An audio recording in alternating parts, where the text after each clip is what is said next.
ఏపీలో వైసీపీ కూటమి నేతల మధ్య కాపు రగడ నడుస్తోంది.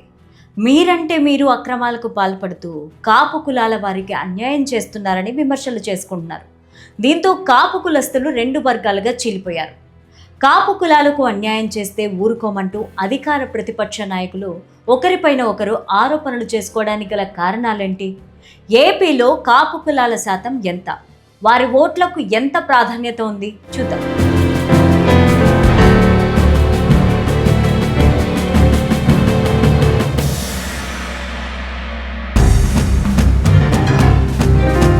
ఏపీ రాజకీయాల్లో కాపు సామాజిక వర్గం చుట్టూ రాజకీయ రగడ చెలరేగుతోంది.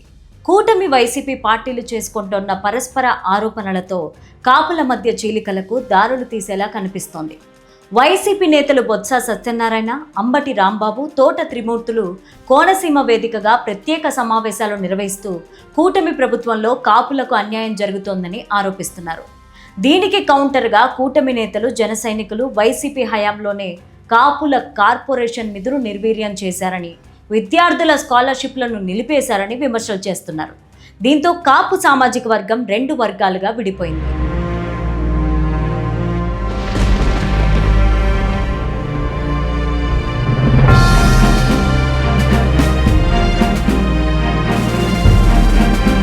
డిప్యూటీ సీఎం పవన్ కళ్యాణ్ కాపు సామాజిక వర్గానికి పెద్ద దిక్కుగా ఎదుగుతుండడాన్ని దెబ్బతీయడానికే వైసీపీ వ్యూహాత్మకంగా వ్యవహరిస్తోందని కూటమి భావిస్తోంది.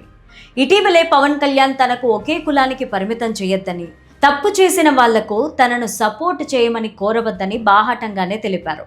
కూటమి ప్రభుత్వం అధికారంలోకి వచ్చాక కాపులపైన దాడులు పెరుగుతున్నాయని వైసీపీ చేస్తున్న ప్రచారాలను తిప్పికొట్టడానికే జననాయకులు పిలుపునిచ్చారు.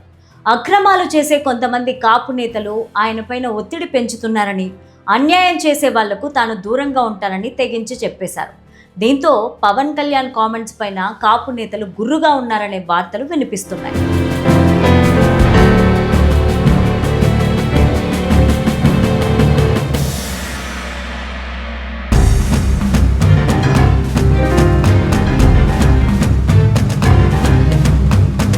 కాపు నేతలైన మాజీ మంత్రి అంబటి రాంబాబు అరెస్ట్, లడ్డూ వివాదం వంటి పరిణామాలు కమ్మ కాపుల మధ్య కులపరమైన విభేదాలను మరింత తీవ్రతరం చేశాయి. మరోవైపు కాపులను వెనుకబడిన తరగతుల జాబితాలో చేర్చడం, ఈడబ్ల్యూఎస్ కోటా కింద స్పష్టమైన ప్రయోజనాలు కల్పించాలనే దశాబ్దాల డిమాండ్ను రెండు పార్టీలు తమ రాజకీయ అవసరాల కోసం వాడుకుంటున్నాయనే అసంతృప్తి కాపు యువతలో ఉంది. కాపు నేతలంతా ఒకటై ఈ పార్టీలకు బుద్ధి చెప్పాలని కొంతమంది కాపు పెద్దలు చర్చలు జరుపుతున్నట్టు సమాచారం అందుతోంది.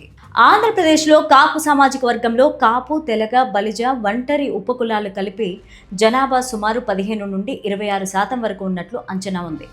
ఓబీసీ సామాజిక వర్గాల తర్వాత సంఖ్యాపరంగా రాష్ట్రంలోనే అత్యంత బలమైన ఏకైక పెద్ద సామాజిక వర్గంగా కాపులున్నారు. ఏపీ ఎన్నికల్లో కాపు సామాజిక వర్గం ఓట్లు అత్యంత కీలకంగా కింగ్ మేకర్ పాత్రను పోషించాయి. ఉభయ గోదావరి జిల్లాలో కాపు సామాజిక వర్గం ముఖ్యంగా ఉమ్మడి తూర్పుగోదావరి, పశ్చిమ గోదావరి, కృష్ణా, గుంటూరు, విశాఖపట్నం జిల్లాల్లో భారీగా కేంద్రీకృతమై ఉంది. ఈ జిల్లాల్లో దాదాపు 30 నుంచి 40 అసెంబ్లీ స్థానాల గెలుపోటములను నేరుగా శాసించే శక్తి కాపు సామాజిక వర్గానికి ఉంది.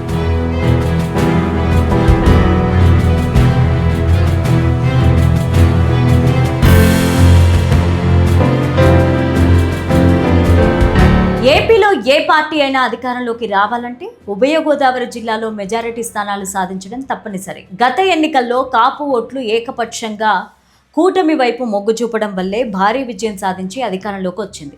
అంతేకాకుండా ఏపీలో రెడ్డి సామాజిక వర్గం వైఎస్ఆర్సీపీకి, కమ్మ సామాజిక వర్గం ఎక్కువగా టీడీపీకి బలమైన మద్దతుదారులుగా ఉన్నట్లు భావించారు. అయితే కాపు ఓటు బ్యాంకు మాత్రం ఎప్పుడూ ఒకవైపు ఉండకుండా చీలిపోతూ వస్తోంది. ఈ ఓట్లను తమ వైపు తిప్పుకుంటే వచ్చే ఎన్నికల్లో విజయం సాధ్యమని వైసీపీ భావించి ఇప్పటి నుంచే కాపు ఆత్మీయ సమావేశాలు నిర్వహిస్తోంది. దీంతో వైసీపీ ప్లాన్ను ఎలాగైనా అడ్డుకోవాలని కూటమి నేతలు కూడా గట్టిగానే ప్లాన్ చేస్తున్నారనే వార్తలు వినిపిస్తున్నాయి. రాబోయే రోజుల్లో కాపు ఓటర్లు ఎవరి వైపు ఉంటారో చూడాలి మరి.